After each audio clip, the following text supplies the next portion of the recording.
নমস্কার বন্ধুরা, ফিরে এলাম এক নতুন ঘটনা নিয়ে। এই ঘটনাটি যারা শুনবেন তাদের লোম খাড়া হয়ে উঠবে আর ভয়ও লাগবে। আর এমন ঘটনা শুনতে হলে এই চ্যানেলটি সাবস্ক্রাইব করে নিন। আজ আমি আপনাদের জন্য যে রোমাঞ্চকর অলৌকিক ঘটনা শোনাবো তার নাম বাদল রাতের কালো বিড়াল। প্রধান চরিত্রে রয়েছে শিবু, গল্প পাঠে আমি কার্তিক। একদিন ছিল বাদল রাত। আকাশ ভেঙে বৃষ্টি পড়ছে, বিদ্যুৎ চমকাচ্ছে আর মেঘের গর্জন সেই রাতের নীরবতাটাকে ভেঙে দিচ্ছে। এই গভীর রাতে গ্রামের শেষ প্রান্তে একটি পুরনো বাড়িতে একাকী বসেছিল শিবু। তার বাড়ির ছাদ ফুটো হয়ে বৃষ্টির জল ঘরে ঢুকছিল। অন্ধকারে তার মোমবাতির আলো কম্পিত হচ্ছিল। শিবু পড়ার টেবিলে বসে কিছু লেখার চেষ্টা করছিল, কিন্তু বৃষ্টির শব্দে তার মনোযোগ বারবার বিঘ্নিত হচ্ছিল। হঠাৎ করে সে বাইরে থেকে একটি অদ্ভুত শব্দ শুনতে পেল। মনে হলো কারা যেন হেঁটে যাচ্ছে বাড়ির চারপাশে। শিবু উঠে জানালার দিকে গেল, কিন্তু বাইরে কিছুই দেখতে পেল না। অন্ধকারে কিছুক্ষণ তাকিয়ে থাকার পর হঠাৎ সে দেখতে পেল একটি কালো বিড়াল। বিড়ালটি ধীরে ধীরে বাড়ির দরজার দিকে এগিয়ে আসছে। শিবু ভাবল হয়তো কোনো আশ্রয়ের খোঁজে বিড়ালটি এসেছে, কিন্তু তারপর তার মনে পড়ল এই বাড়ির পূর্বের মালিক মারা যাওয়ার পর থেকে সবাই বলতো এই বাড়িতে ভূত আছে, আর সেই ভূতের সাথে এক সময় একটি কালো বিড়াল থাকে। শিবু কিছুটা ভয় পেলেও সাহস করে দরজার কাছে গেল এবং দরজাটি খুলে দিল।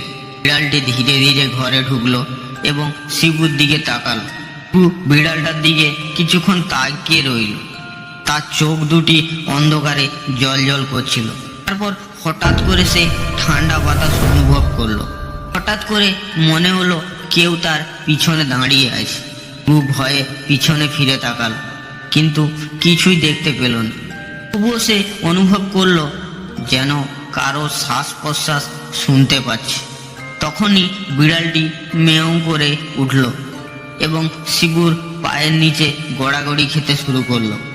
শিবু ভাবলো হয়তো এই বিড়ালটি কিছু তাকে জানাতে চাইছে। সে বিড়ালটিকে অনুসরণ করতে লাগলো। বিড়ালটি ধীরে ধীরে একটি পুরনো আলমারির দিকে এগিয়ে গেল।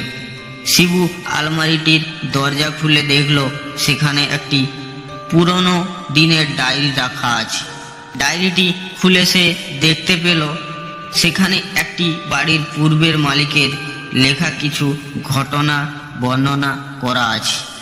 ডায়েরি পড়তে পড়তে শিবু জানতে পারল সেই পূর্বের মালিক একটি কালো বিড়ালের সাথে বন্ধুত্ব করেছিল এবং সেই বিড়ালটির মাধ্যমে সে ভূতের সাথে যোগাযোগ করতে পারত। ঠিক সেই সময় বাড়ির এক কোণ থেকে কুৎসিত গলায় বলে উঠল, ওটা রেখে দাও।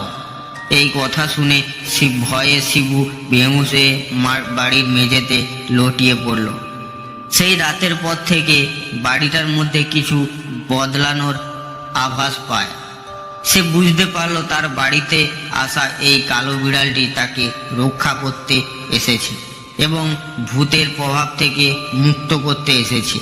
বাদল রাতে সেই কালো বিড়ালটি শিবুর বন্ধু হয়ে গেল, আর তারা দুজন মিলে ভূতের সাথে লড়াই করে বাড়িটিকে মুক্ত করল। কালো বিড়ালটি শিবুর জীবনের এক নতুন অধ্যায়ের সূচনা করেছিল। তো বন্ধুরা, আজ ছিল এই ঘটনাটি। ভালো লাগলে লাইক করুন, কমেন্ট করুন। ভালো থাকুন, সুস্থ থাকুন।